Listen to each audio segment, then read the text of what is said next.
partez cette année? Non.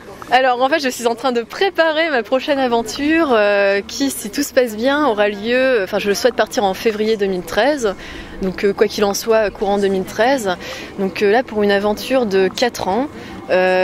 Qui consistera à parcourir en fait l'ensemble de la ceinture de feu du Pacifique. Donc partir du sud de l'Amérique du Sud, donc remonter toute l'Amérique du Sud, Amérique centrale, Amérique du Nord, traverser la mer de Bering et ensuite Sibérie, Japon, Philippines, Indonésie, Nouvelle-Zélande et terminer au centre de la ceinture de feu du Pacifique à Hawaï. Donc nouvelle aventure, enfin dans le même esprit que celle que j'avais réalisée avant, donc c'est-à-dire immersion nature et peuple avec des moyens naturels, donc à pied, à cheval, en kayak, en voilier pour les parties de traversée maritime, et donc ce pour une durée à peu près de 4 ans. C'est énorme! Ah bah oui, mais bon, c'est quand même 40 000 km, donc ça peut pas se faire en un an. Enfin, je prévois a priori 4 ans d'aventure. Alors comment on se prépare à ça?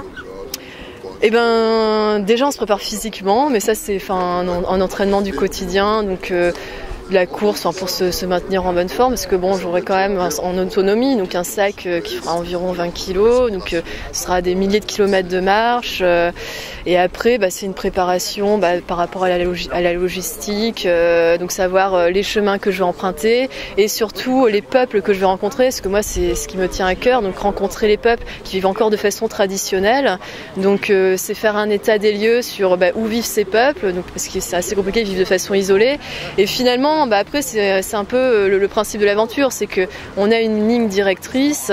Donc mon idée c'est parcourir la ceinture de feu du Pacifique, aller dans des zones qui restent préservées du tourisme et rencontrer ces gens qui vivent encore de façon traditionnelle. Et en fait au final, donc la ligne directrice est celle-ci, au final c'est sur le terrain que tout va se jouer. Donc on peut réorienter ses plans, c'est en fonction des rencontres que je vais faire. Je vais poser des questions aux gens qui vont me dire il faut que tu ailles là si tu veux rencontrer tel peuple. Donc c'est le principe même de l'aventure, et c'est d'ailleurs son charme, le charme de l'aventure. Et c'est pour ça que vous faites partie de l'association Respectons la Terre. Oui, tout à fait. Alors dans l'esprit de l'association, donc il y a un engagement sportif, certes, parce que c'est l'expression du corps qui permet aussi d'être en profonde connexion avec la nature, et cet esprit de l'aventure et d'être un témoin de la nature et des peuples. Donc toujours un partage humain, un partage avec la nature et cet engagement physique qui est important. De la terre à la terre, c'est votre première expédition? Non, de l'extrême à l'extrême.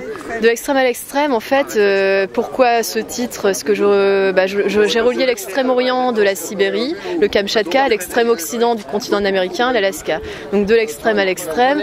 Donc ça a duré 4 mois, de juillet à novembre 2011, donc l'an dernier. Et donc 2 mois en Sibérie, 2 mois en Alaska. Ou en Sibérie, donc j'ai vécu 2 mois avec un peuple nomade éleveur de rennes, le peuple Tchouktch. On a fait la migration des rennes depuis l'intérieur des terres jusqu'à la mer de Bering sur 600 km. Et ensuite en Alaska où j'ai rencontré le peuple Aleut. Et ensuite les peuples qui se situent au sud de l'Alaska, donc que j'ai traversé à vélo sur 1200 km. Donc il y a les peuples, notamment Athabascan et Tlingit au sud de l'Alaska. Votre prochain départ, donc vous avez une date ou pas? Eh bien, si tout se passe bien, en février 2013, je l'espère. Bon courage alors et bonne préparation. Merci beaucoup.